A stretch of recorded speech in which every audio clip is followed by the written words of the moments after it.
Alaikum. So in this lecture, what we will do is talk about enzymes, and this is going to be the start of several lectures that we will cover enzymes. So first, we'll introduce what enzymes are, features of enzymes, classification of enzymes, and then we'll talk about kinetics, how enzymes work, and then in relation to energy. And then we'll talk about regulation of enzymes, lengthy lectures, and then we will finish with cofactors that are needed for enzyme functions. So let's start with the introduction. So you can refer to Mark's Medical Biochemistry. There are some nice websites as well that you can refer to. Okay, so let's talk about properties of proteins first. Now the thing is, proteins, in order for proteins to function, they have to interact with other molecules. Now some of these molecules can include ligands, and ligands are substances that form complexes with biomolecules, usually via non-covalent interactions. Okay? And this interaction leads to a function, to a change in cells. Now, so basically, you have two proteins, two molecules, including, let's say, an enzyme and a ligand. And a ligand can be another protein, or it can be a small molecule, like water, for example, hydrogen peroxide, whatever. Now, you have this interaction between these two molecules, and these interactions are non-covalent again. Now, not any two proteins can interact with each other. There are rules that govern this interaction. And the interactions actually depend on the number and strength of the non-covalent interactions. Now, collectively, there are two things or two properties that proteins need to interact, or enzymes need to interact with other molecules. The first thing is known as the affinity. That is the strength of binding between a protein and other molecules. Okay? The other thing is specificity. That is, again, not any two molecules can interact with each other. Rather, you have to have the proper formation of interaction or non-covalent interactions that form between the two. Now, you would notice that some proteins, enzymes, can interact with only one substrate, and some other proteins or enzymes can interact with multiple substrates, different substrates, but collectively they have to have the right number and formation, that is angle, for example, orientation of angles of non-covalent interactions between the two. So what are enzymes? What do enzymes do? So enzymes are specialized proteins that can catalyze chemical reactions under biological conditions. Okay, so what they do basically is that they can interact with what is known as a substrate. Okay, so you have this interaction between enzymes and substrates, and you have the formation of a complex, again non-covalent interactions between the two, and then you have the release of products. Okay, now so as I said, so enzymes are specialized proteins. However, there's an exception. That is, you have a class of enzymes known as ribozymes. These ribozymes are composed of ribonucleic acids, or RNA molecules, and we'll talk about these at the end of this lecture. So most of these enzymes have very specific functions, converting specific substrates to corresponding products. Again, this is determined by affinity and specificity. So enzymes are catalysts. So what they do, the characteristics of chemical reactions is that enzymes usually exist in small amounts. So what they do is they can have an enzyme and can have 1 million substrate molecules. And this one enzyme can convert all of these 1 million substrate molecules to products. So they exist in very little amounts relative to the reactants or substrates. Now, what they do is that they speed up the reaction. So instead of a reaction taking 1 million years, a reaction would take less than a second to be performed or to be done. Now, another important characteristic of enzymatic reactions is that they have to go to the final form. Okay, so right here you have an enzyme. You have the formation of enzyme substrate complex. Now the structure of the enzyme differs from the original structure of that enzyme. And then at the end of the reaction, when products are released, the enzyme goes back to its original form or structure. If it changes, then it is not an enzyme anymore. It is a substrate, just like this little one in here. So how can we express enzymatic reactions? So basically it goes like this. It is substrates going into products. Now in chemical reactions, substrates are known as reactants, but when you hear the word substrate, you know we're talking about an enzymatic reaction.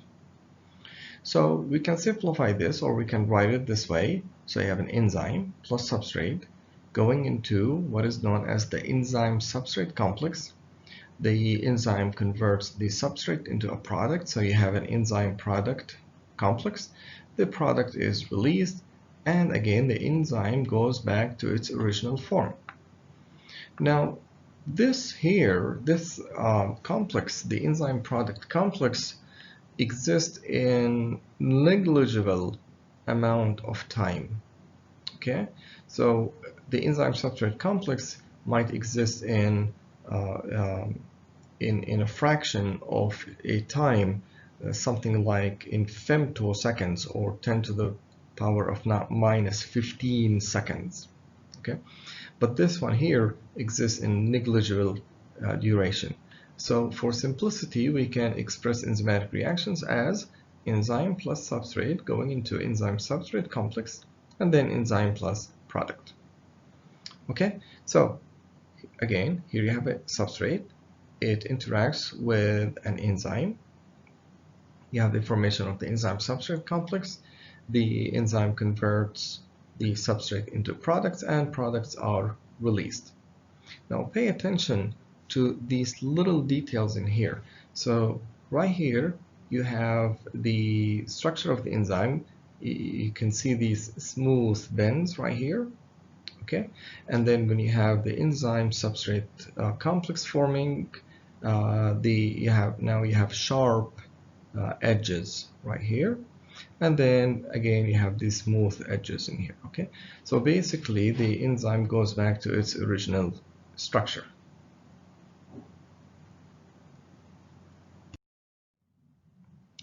So what do enzymes do? What enzymes do is that they catalyze reactions. They accelerate reactions. So usually it takes about 10 to the 6th to 10 to the 14th. That is, you have 10 to the 6th reactions per second, 1 million reactions per second, or it can be 10 to the 14th.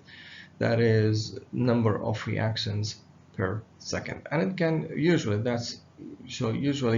enzymes accelerate reactions in this range, and it can be up to 10 to the 20th depending on the enzyme. So examples include catalase. Now catalase converts hydrogen peroxide to water and oxygen, and the rate of reaction, the speed of reaction is 10 to the 8th, that is 10 to the 8th reactions per second. Carbonic anhydrase accelerates reaction by a rate of 10 to the 7th, so 10 million reactions per second. Now, carbonic anhydrase is the enzyme responsible for converting CO2 into carbonic acid by combining it with water. Okay, so now again, so if you have no catalyst, you would have a reaction per second. But if you have catalyze, you would have about, again, 600 million reactions per second. Now you can have platinum surface, okay, also catalyzing reactions, but again it's not at the same speed as catalase, the enzyme. So why is it that platinum surface catalyzes reactions? Because what it does is that it puts things together. It puts CO2 and H2O near each other so that they would have a good chance that they would interact with each other and combining into a carbonic acid. Otherwise, they would be just floating, hoping that they would hit each other. So where do reactions take place? Now, reactions take place in what is known as the active site. So all enzymes have what is known as an active site. And usually these, well, actually, almost always, these active sites exist in the core of the protein or enzyme. Okay, but you will have illustrations in books having active sites on the surface, but that is not true. Okay, so the idea here is that you have a small structure, three-dimensional structure known as the active site, and inside this active site you will have the substrate inserting itself inside, forming non-covalent interactions with surrounding amino acids. Okay, so you have hydrogen bonds, you have electrostatic interactions, you have all sorts of non-covalent interactions that can take place. Now, if these amino acids are different or mutated, that would affect specificity as well as affinity, and the enzyme may not be functioning. Now, you also can have on enzymes what is known as regulatory sites. So you do have active sites and you can have regulatory sites as well. And these regulatory sites can interact with different molecules than substrates. And these molecules can either be inhibitors, turning off or inhibiting enzymes, or they can be activators, so activating reactions, speeding up reactions even further, or initiating reactions. Now, within the active site, you can have subsites, and these are the binding site and the catalytic site. So the binding site facilitates, it allows this interaction, non-covalent interaction with the substrate. And then you have additional amino acids forming the catalytic site. These are the ones that catalyze reactions, that modify the substrate into a product. Okay, so again, here's another illustration. You can have the active site having both a binding site and a catalytic site. So the binding site allows for the formation of interaction, non-covalent interaction with groups of substrates, and then you have amino acids forming the catalytic site that they, for example, cleave the substrate into two different products. So like I said, the interaction between enzymes and substrates is very specific. So, for example, here you have three enzymes known as trypsin, chymotrypsin, and elastase. The three of them are known as proteases. That is, what they do is that they cleave proteins specifically. So trypsin, for example, cleaves proteins that contain lysine and arginine. These two amino acid residues are positively charged. So they are inserted into the active site of trypsin. Now, this interaction is specified by the amino acids that surround the lysine or arginine residues. Okay, so you would expect the active site to contain aspartate, a negatively charged amino acid that interacts with positively charged amino acids, lysine and arginine. Okay. Now the shape of the active site of chymotrypsin, which also cleaves proteins, except that it cleaves proteins that have aromatic amino acid residues, phenylalanine, tyrosine, or tryptophan. So you would expect this active site to be overall hydrophobic, so that it would fit the hydrophobic aromatic ring of these amino acids. Now you can have serine. Why? Because you might have serine as the enzyme, the amino acid that catalyzes the reaction. Okay, having a reactive group, which is the hydroxyl group. But overall, the surrounding amino acids would be hydrophobic. Now you can have elastase, another protease, cleaving proteins that have non-polar amino acids like glycine, alanine, and valine. We'll talk about these three amino acids in the final lecture of protein analysis. So the active site of elastase would be expected to be small, because these amino acids are small overall, and to contain non-polar amino acids like valine, for example, so that you would have this hydrophobic interaction between valine and any one of the three amino acids in here.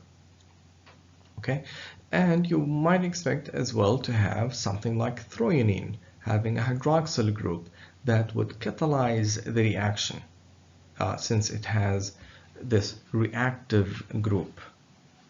Okay, so the idea here is that the active sites of enzymes differ, that's one, and they must fit the substrate very well, and they must also contain reactive amino acids that can catalyze reactions. Now remember I said that one, active sites exist usually internally, okay, that is inside proteins. Now, and you would expect that inside proteins that you would have hydrophobic amino acids, right?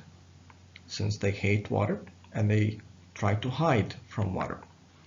Now, if you see that you have polar amino acids inside a protein, it should come to your mind that this amino acid must have a specific function or purpose.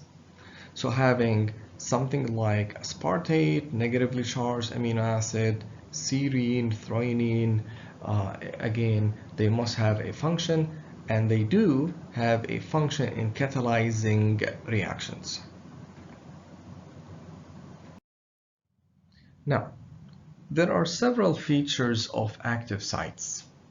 One of them is that they do interact with substrate, and this interaction is very specific, as I said. Now, this interaction depends on chirality. So what is chirality? It's basically having a, if I say a chiral carbon, it means it's a carbon that interacts with 4 different groups, right? Now, the orientation of these groups is very important because that determines the specific function of this molecule.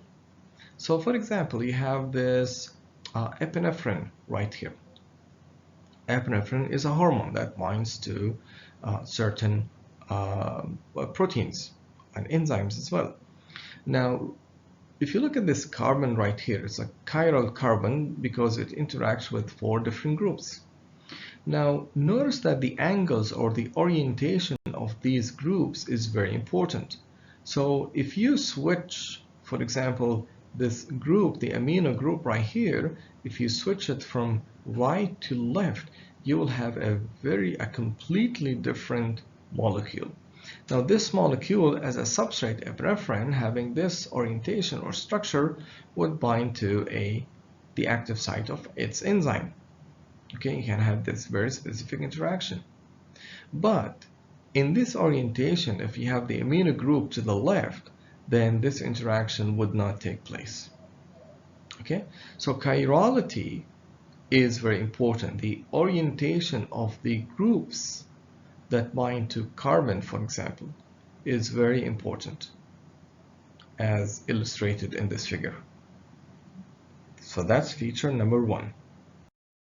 Feature number 2 is that the active site is actually a 3-dimensional pocket or cleft. Okay, so it occurs inside a protein in the core of proteins. And they are formed, and this active site is formed from amino acids that exist in the primary structure far away from each other.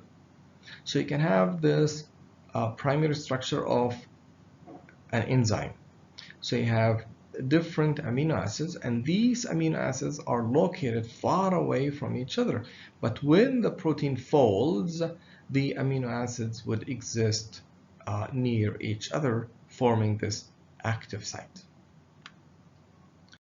Now, feature number 3 is that the active site is small relative to the structure of the whole enzyme. So it only takes a small part of the enzyme. Okay, so what's the purpose of these amino acids or the rest of the protein? Well, they do shape the active site. They create the active site. Okay, now it's like having these different buildings, and these buildings, each one of them has its own shape of windows. Now, the shape of windows is really determined by the rest of the structure of the building. Okay. Now, some of these sites or some of these amino acids within the enzyme can form a regulatory site that can be far away from where the active site is. So they can be somewhere like here, for example. Now, why is it located far away? Well, it doesn't matter where it's located. What matters is that if you have a regulator that binds to a regulatory site, it can change the shape of the active site. Now, something else about active sites is that they usually created from a canal, cleft, crevice. What it means is that in order for the substrate to bind to the active site, it has to go through a tunnel, okay, so to go inside. So again, active sites can have polar as well as non-polar amino acids. So why is it that active sites exist inside? To hide from other molecules like water, for example, so that water would not go inside the active site and it would be excluded from the reaction or from disrupting the reaction. Something else is that, again, the interaction between substrates and active sites is determined by non-covalent interactions. Okay. Now, even though, by the way, hemoglobin is not an enzyme, it offers a nice model for interaction between a substrate, or not a substrate, a molecule, a ligand like heme, and surrounding amino acids. Now, the question is how do substrates fit into the active site? So, the first model that describes how substrates can interact with enzymes is known as the lock and key. And the idea here is that the structure of the active site is complementary to the structure of the substrate. Okay, so you have this interaction without any one of them changing shape. So it's almost again exactly like lock and key. The idea here is that you insert a key into a lock, and neither the key nor the lock would change structure, right? Now, this model system is not entirely true because proteins are dynamic in nature. They keep on changing structure.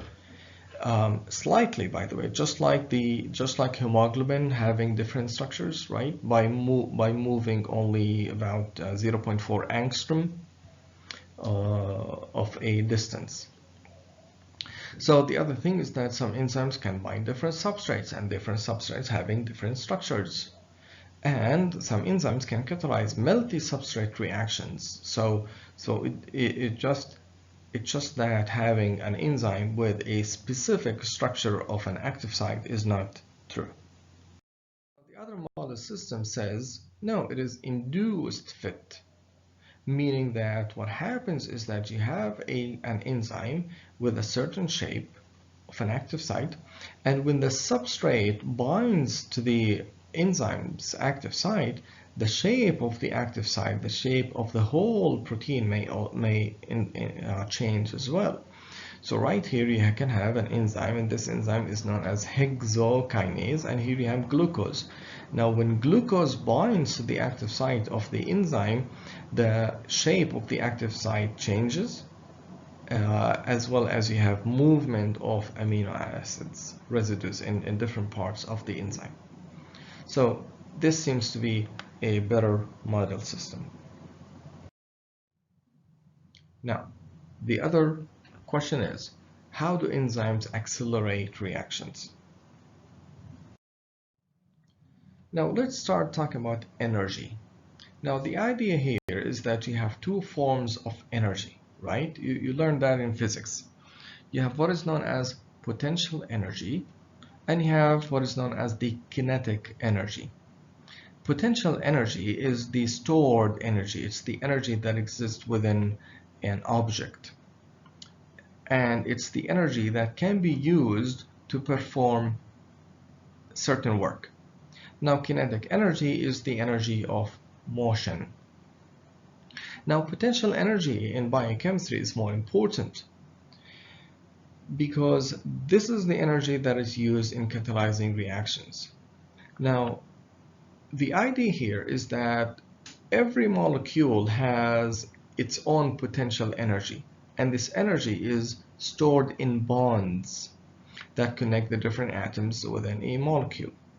Now, this energy, this potential energy within molecules is known as G, free energy, or G for the scientists who discovered it or came up with it.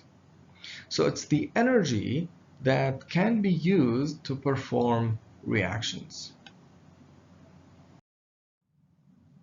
Now, the idea here is that you look at this plot right here. Now, here you have reaction progress, time, and you have here the free energy, the amount of energy that exists within molecules. Now, you have what is known as the difference, or delta G, the difference in free energy, which is basically the energy of products minus the energy of reactants. Okay, so that's the amount of energy within a reaction. Now, and the idea here is that a certain substrate may have a certain amount of energy stored, that is G. Now, you can have the formation of a product, and this product might also have its own energy stored within bonds, right? Now, the difference between the energy of substrates and the energy of products, this minus this, would equal to delta G, or the free energy change within a reaction.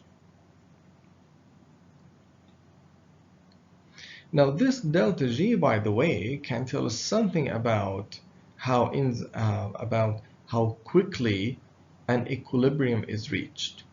Okay, so if you have a reaction substrate going to products, the delta G, the difference in energy, can determine the equilibrium, whether it goes easy or it's hard for the reaction to take place. Now the idea here is that if delta G is negative, that is, if G of products is less than G of reactants, it means that energy is not needed, because the energy within reactants bonds, the energy that is stored within reactants, is enough to drive the reaction to form products. Okay, and you have excess energy, and this energy is released. Now this energy can be released in the form of heat, for example, or sound, or whatever, any type of energy. Okay, so the action is said to be spontaneous. That is, it can happen without help. And since energy is released, it's called an exergonic reaction because the energy is released. It goes out. X means it goes out. Now, if delta G is positive, it means that G of products is more than the G of reactants. It means that you have to add energy to reactants in order to change them to products. This makes reactions non-spontaneous. Okay, and the reaction is called inorganic reaction because energy must go into the reaction, so it's inorganic. Okay, now, by the way, the reverse reaction is exergonic, and as a result, it is spontaneous. So why is it exergonic? Because G of products is less than G of reactants, so you can start with products and they can be converted to reactants spontaneously in an exergonic reaction. What if delta G is 0? What if the G of products is equal to G of reactants? We say that the reaction is at equilibrium. That is, if A goes to B, it's as easy as B going to A. So we say that the reaction is at equilibrium. So what do enzymes do? Do they change G of substrates or G of products? No, they don't. What they do is that they change what is known as the activation energy. In other words, in order to change a substrate into a product, whether the reaction is inorganic or exergonic, some energy is needed to form what is known as a transition state. Okay, and this energy is like a push, so it pushes the reaction forward. Now this energy is needed to form transition state, and then you have the formation of a product. Now, what enzymes do is that they reduce the amount of push that is needed, okay? The force that is needed to push the reaction forward. So what it does is that it reduces the activation energy, okay? And that's how reactions are accelerated by enzymes. Now notice that the amount of energy within transition state is very high compared to G of substrates or even G of reactants. This is because the transition state, the intermediate molecule that is formed, is unstable. It's highly unstable. Okay, so it requires a lot of energy to keep it in that form. And this is the activation energy. So bonds or electronic configuration of these transition states or intermediates are maximally strained. They are in a very unfavorable structure or form. Now, Reactions, by the way, can go through different transition states, and not a single one. Okay, not necessarily a single transition state, but you can have several transition states, and each one of them has its own G, by the way. Sometimes the G can be higher than that exists in a substrate, and sometimes the G can be lower. So which one is considered the activation energy? Is it the difference between energy of substrate versus energy of the first transition state? Okay, or is it with the lowest one, or what? Or is it the addition of the different G's? It is not. It's basically the activation energy is the energy difference between the transition state that has the highest G minus the G of the substrate. Okay, so right here, this is the transition, this is the activation energy. It's the difference between the energy of substrate and the highest energy of transition state, which is this one in this case. So here's another example. You have adenosine that can be deaminated, meaning that the amino group is removed by this enzyme, adenosine deaminase. So what it does is that it removes the amino group, forming a ketone group. Okay. Now notice that this reaction goes through different transition states, and the activation energy of the reaction is the difference between the energy of this transition state having the highest G minus G of the substrate.